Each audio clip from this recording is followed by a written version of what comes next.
Greetings, Rural Water. Michael Preston here for yet another edition of Rural Water Unfiltered.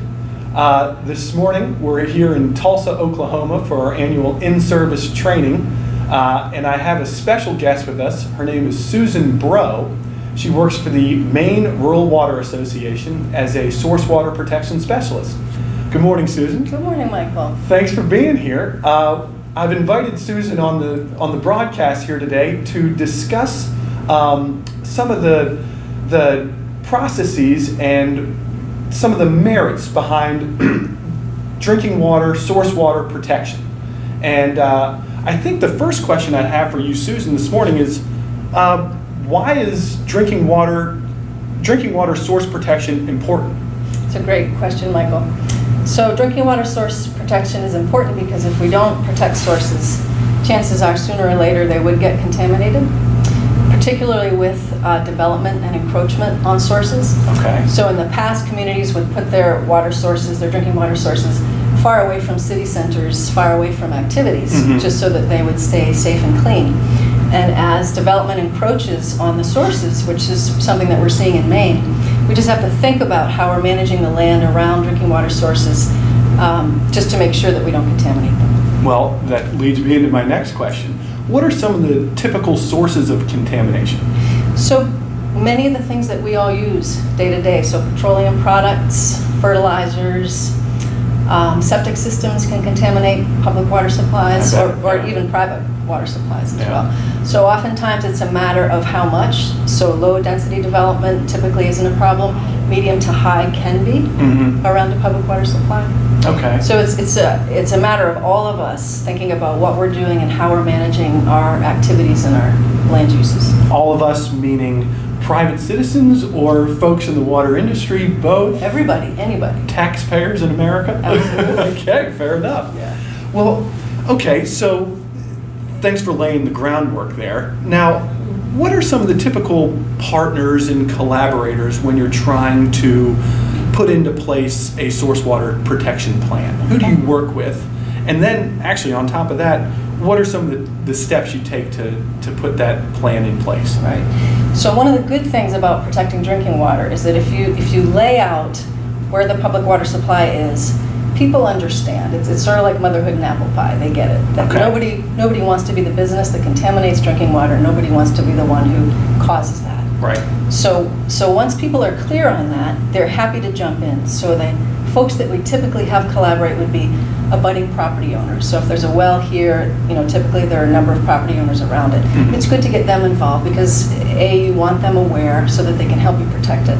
But second, you want to make sure that whatever you're doing doesn't negatively impact them too much. You want to strike a balance between protection and use.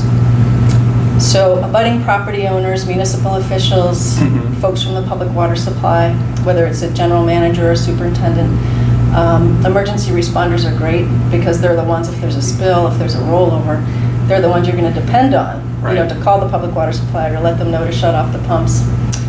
Teachers are great.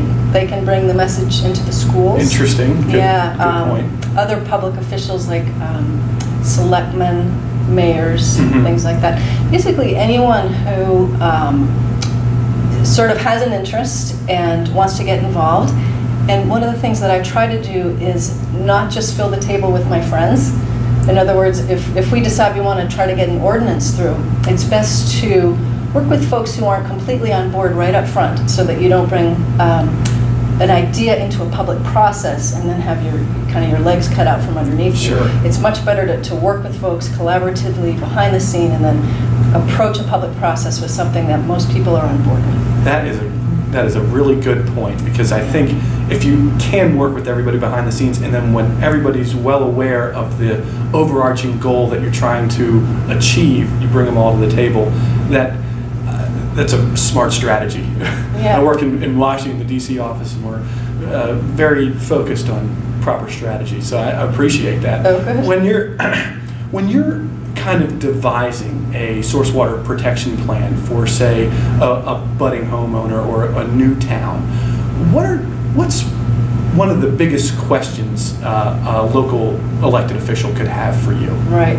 Well, they they oftentimes have a little bit of fear in the beginning, fear that my goal would be to shut down their economic growth or to somehow shut them down. And my goal is to support them in growing in the ways that they want to grow, which includes not contaminating the public water supply. Right. Because it's hard to grow your town if you've just contaminated your supply. Good point. Businesses don't want to move in.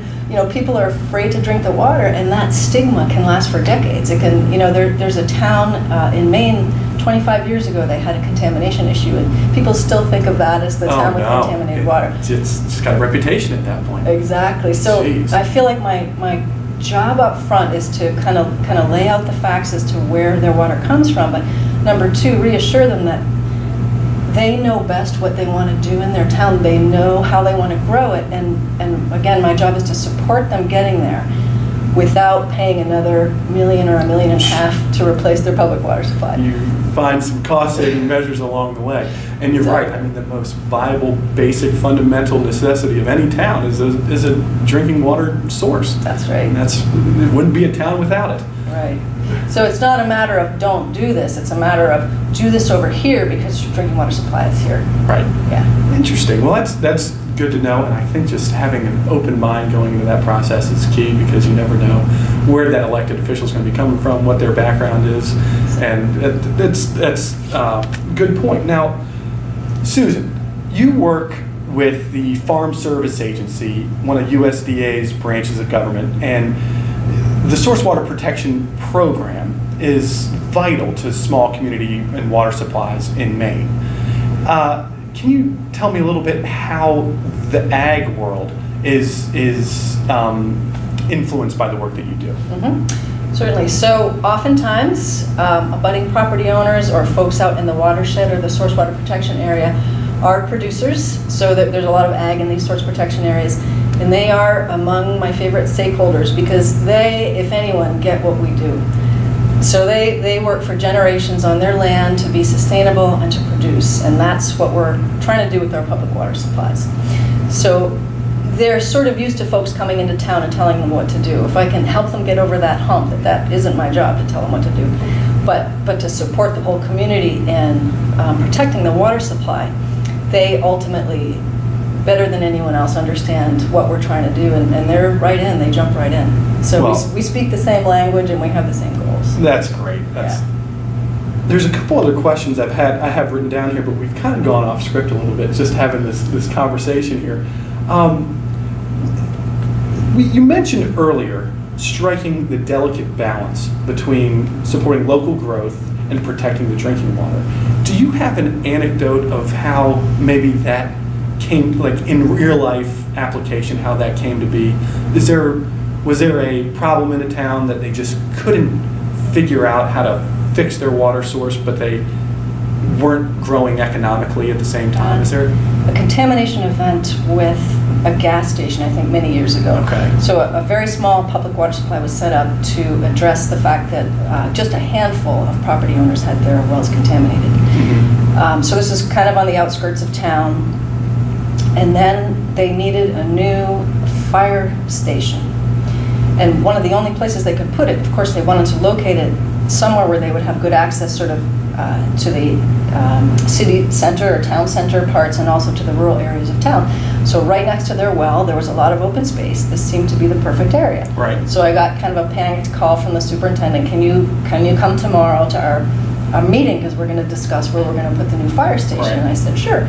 So I drove up and I just laid it out to them. I said, you certainly could put it here. There's nothing in your town that would prevent you from putting your fire station here, but the reason that you had to go to public water is because it was contaminated, or your supply was contaminated by a leak at this gas station. Right. And up front, I had worked with the superintendent to identify some other parcels that might have worked. Okay. And we sort of developed a quick team to throw that together.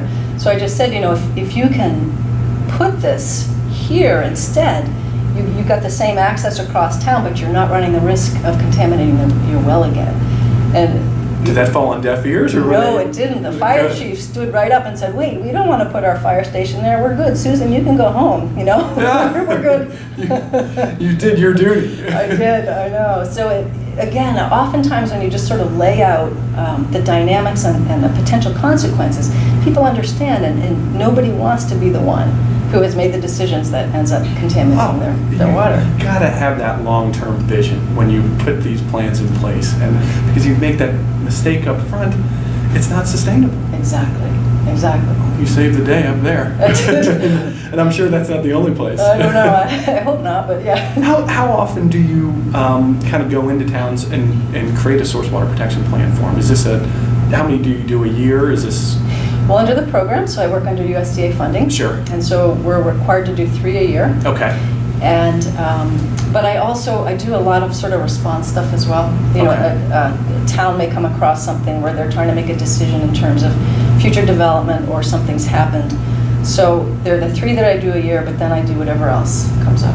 Okay. Yeah. Well, it sure sounds like fulfilling work, Susan. It's fun. I feel really good about what I do, and yeah. What's your background? What did you do to get into this? So I'm a hydrogeologist. Okay. So I studied rocks and water. And here you are protecting that very water that's coming out of our tap to this day. Exactly. Well, that's great. Thank you so much, Susan.